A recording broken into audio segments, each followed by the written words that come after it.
न्याय मंत्री। रचनाकार हैं श्री सुदर्शन। संध्या का समय था, चारों ओर अंधकार फैल चुका था। ऐसे में किसी ने बाहर से घर का दरवाजा खटखटाया। कौन है? ब्राह्मण शिशुपाल ने थोड़ा सा दरवाजा खोलते हुए पूछा। एक परदेसी, बाहर से आवाज आई। क्या मुझे रात काटने के लिए स्थान मिल जाएगा? जैसे ही शिशुपाल ने पूरा दरवाजा खोला, उनके सामने एक नवयुवक खड़ा था। उन्होंने मुस्कुराकर कहा, यह मेरा सौभाग्य है। अतिथि के चरणों से यह घर पवित्र हो जाएगा। आइए, पधारिए। अतिथि को लेकर शिशुपाल घर में गए और उनका आदर सत्कार किया। फिर दोनों उस समय की देश की अवस्था पर बातें करने लगे। शिशुपाल ने कहा, आजकल बड़ा अन्याय हो रहा है, परंतु परदेशी इस बात से सहमत न था।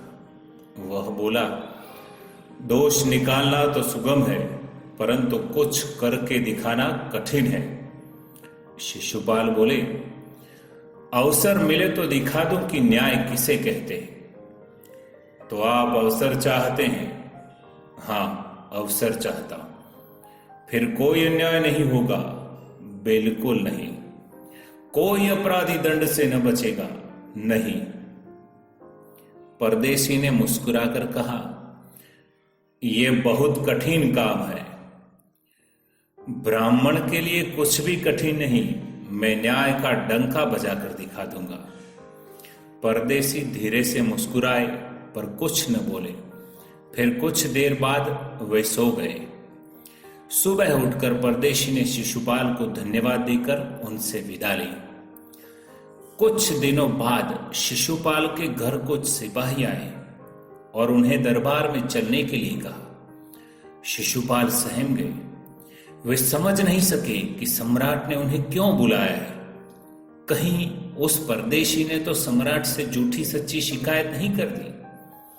दरबार में पहुंचकर शिशुपाल का कलेजा धड़कने लगा जब उन्होंने देखा कि परदेशी ही सम्राट अशोक है। सम्राट बोले, ब्राह्मण देवता, मैं आपको न्याय का अवसर देना चाहता हूं। आप तैयार हैं? पहले तो शिशुपाल घबराए, फिर बोले, यदि सम्राट की यही इच्छा है तो मैं तैयार हूं। बहुत ठीक, कल से आप न्याय मंत्री हुए, सम्राट ने कहा और अपने हाथ से अंगूठी उतारकर शिशुपाल को पहना दी। यह सम्राट अशोक की राज मुद्रा थी।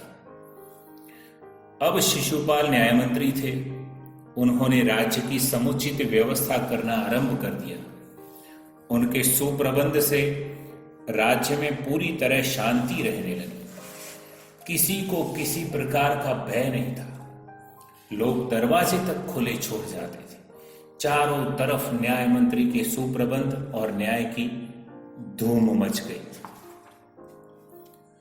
लगभग 1 महीने बाद किसी ने रात में एक पहरेदार की हत्या कर दी।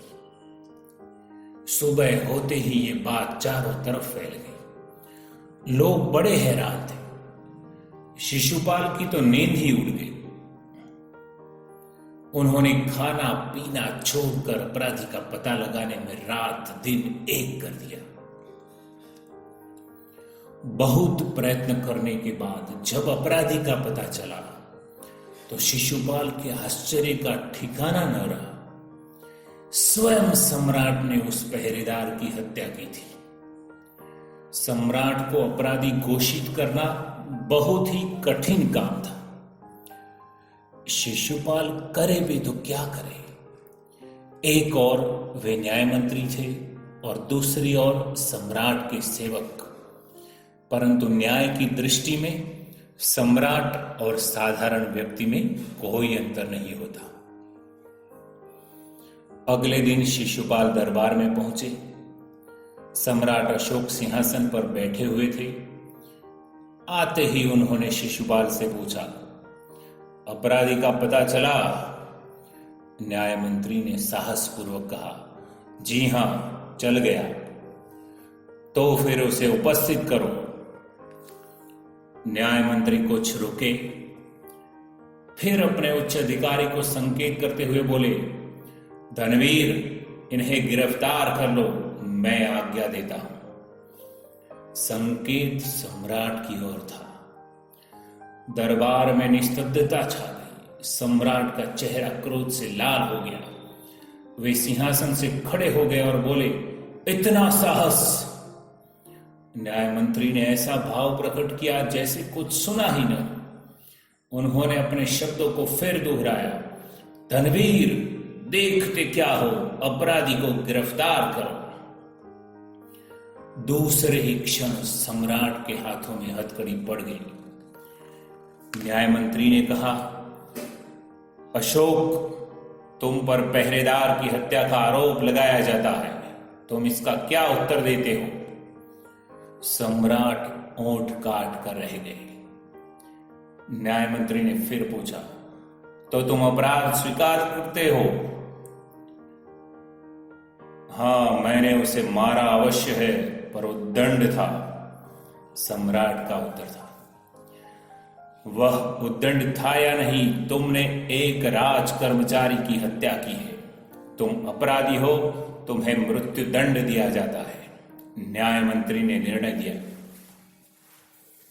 सभा में सन्नाटा छा गया। न्याय मंत्री का निर्णय सुन सम्राट ने सिर झुका लिया। वे तो स्वयं शिशुपाल की परीक्षा में सफल हो गए थे। सम्राट का हृदय ऐसे व्यक्ति को पाकर गदगद हो रहा था। तभी न्याय मंत्री का संकेत पाकर एक कर्मचारी सम्राट अशोक की सोने की मूर्ति लेकर उपस्थित हो गया। न्याय मंत्री ने खड़े होकर कहा, सज्जनों, यह सच है कि मैं न्याय मंत्री हूं, और यह भी सच है कि अपराधी को दंड मिलना चाहिए। परंतु अपराधी और कोई नहीं, स्वयं सम्राट है।